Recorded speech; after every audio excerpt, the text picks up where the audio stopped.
mereka mau menjajah Indonesia. Indikasinya jelas sekali. Ada yang bagian memasukkan kuburan. Jangan kami putra bangsa menjadi budak-budak kalian, secara spiritual ataupun secara politik.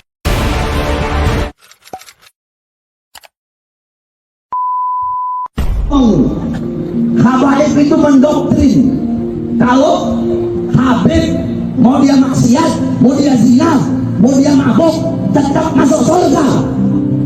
Saya bilang, saya tanya sekarang ini, Roma, Habib siapa yang ngomong begitu? Hah?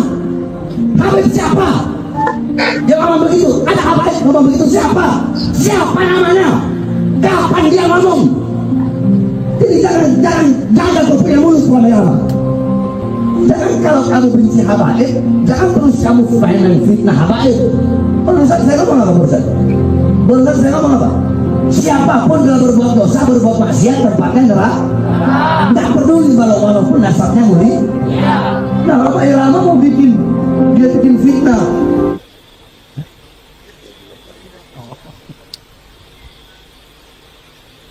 Nah, jadi tambahan lagi keyakinan saya itu dengan berbagai macam arogansi dan khurafat-khurafat yang tadi saya utarakan. Lengkap sudah hakul yakin saya. Nah, kemudian saya ingin berbagi pengalaman. Tempo hari saya dakwah di daerah Jambi, Sumatera Selatan. Tablighul Akbar. Itu kiai-kiai banyak mengatakan, Bang Haji, kami di belakang Bang Haji.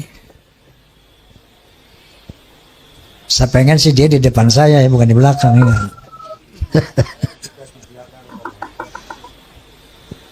Ketika saya mengadakan pentas Soneta Group di Banjarmasin, ada satu kesempatan kita berkumpul dengan para pejabat. Salah satu pejabat daerah mengatakan, Bang Haji, saya yakin bahwa sebagian besar rakyat Indonesia sama dengan Bang Haji. Allahumma sholli ala Muhammad. Allahu Akbar. Kenapa? Karena mereka sejak ratusan tahun melihat fenomena ini. Terakhir dalam podcast saya bahwa kita bangsa Indonesia tidak boleh diam melihat fenomena ini. Kenapa? Ada indikasi mereka mau menjajah Indonesia. Indikasinya jelas sekali. Ada yang bagian memasukkan kuburan. Di mana-mana dibikin kuburan-kuburan palsu. Alhamdulillah, menurut keterangan beliau juga sudah banyak yang dibongkar. Ada kuburan-kuburan keramat seperti di Madura, kita lihat di YouTube. Sudah lama sebagai nama orang itu, tiba-tiba ditambah namanya menjadi ada Ba'alwinya gitu, Assegaf. Yang paling trending yaitu KRT Sumo di Ningrat di Semarang, diganti namanya dengan Habib Hasan bin Toha bin Yahya. Kuburan-kuburan palsu, Masya Allah. Seluruh Jawa, di Kalimantan, banyak sekali ternyata. Ini ternyata strategi pertama untuk memberikan kesan kepada bangsa Indonesia bahwa, itu lihat, para habaib lah yang datang ke sini dan menjadikan orang-orang Islam ini, menjadikan orang ini menjadi Islam. Oleh karena itu Wali Songo pun diklaim sebagai Ba'alawi. Strategi pertama. Yang kedua, berita-berita khurafat, dongeng-dongeng khurafat. Untuk apa? Untuk menaklukkan hati umat Islam yang tidak berpikir. Ini yang namanya Ba'alawi, leluhurnya luar biasa. Bisa hijrah Mi'raj 70 kali. Bisa memadamkan api neraka yang nggak pakai akal. Itu sesuatu yang luar biasa dan dahsyat. Mereka pun menjadi takluk, tunduk, siap diperintah apapun. Tujuannya itu. Dan yang lainnya, ada yang membuat provokasi. Saya bersama rakyat, kita dengan rakyat. Jangan coba-coba ganggu rakyat. Seakan-akan berpihak kepada rakyat.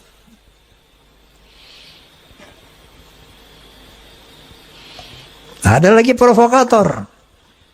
Asah golokmu, asah pedangmu, asah celuritmu.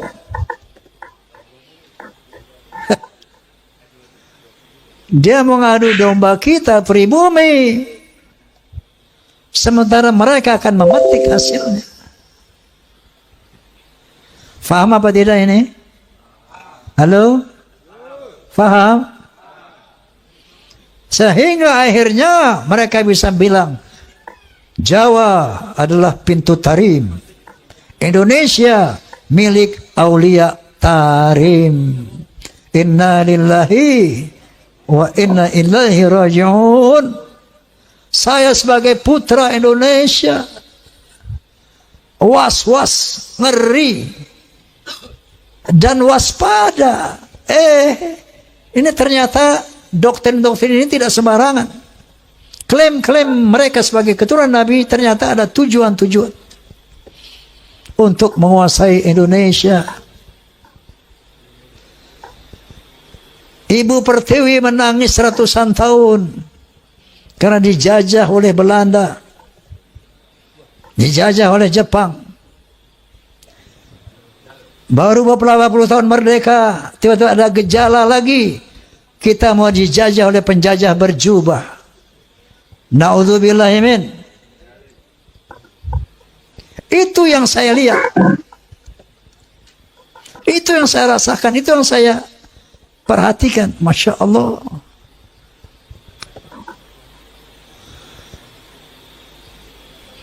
Saya tidak punya kepentingan. Dan sering saya katakan, apapun yang saya ucapkan ini bukan berdasarkan kebencian. Naudzubillah. Bukan berdasarkan saya punya kepentingan. Dasarnya kulil haqqa walau kana murra. Dasarnya adalah watawassaw bil haqq watawassaw bis sabr. Dasarnya adalah demi menyelamatkan akidah, demi menyelamatkan Indonesia dari penjajahan dan perbudakan spiritual dan politik.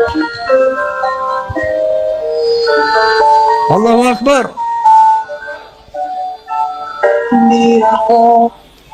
Nah jadi padahal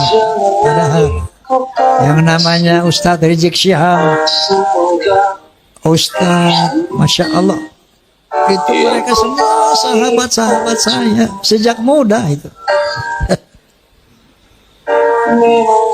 Sampai saya di podcast sama beliau bersama saya menangis.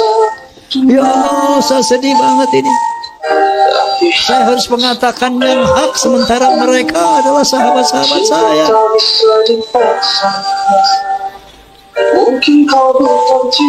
Tapi kebenaran harus diutarakan.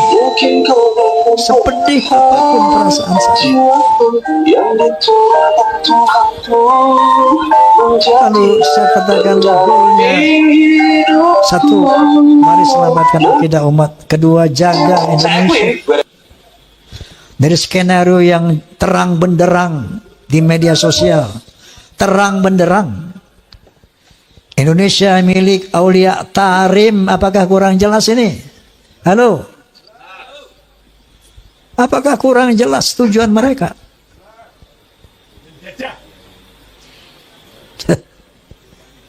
Jadi ini dari dasar hati yang tulus sebagai umat Muhammad SAW dan sebagai anak bangsa Indonesia.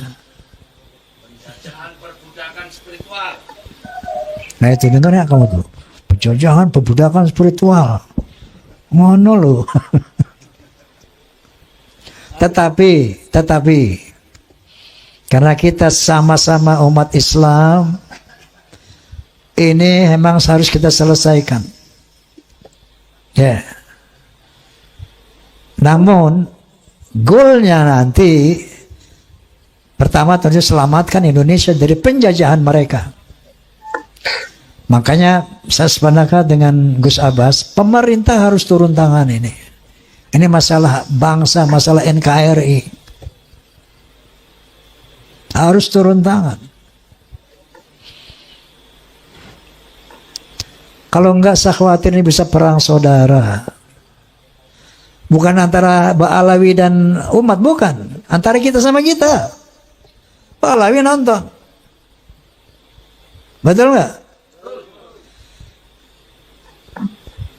Oleh karena itu, goalsnya nanti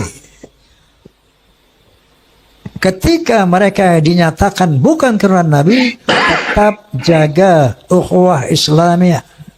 Wa'tasimu bihablillahi jami'an wa la tafarraqu.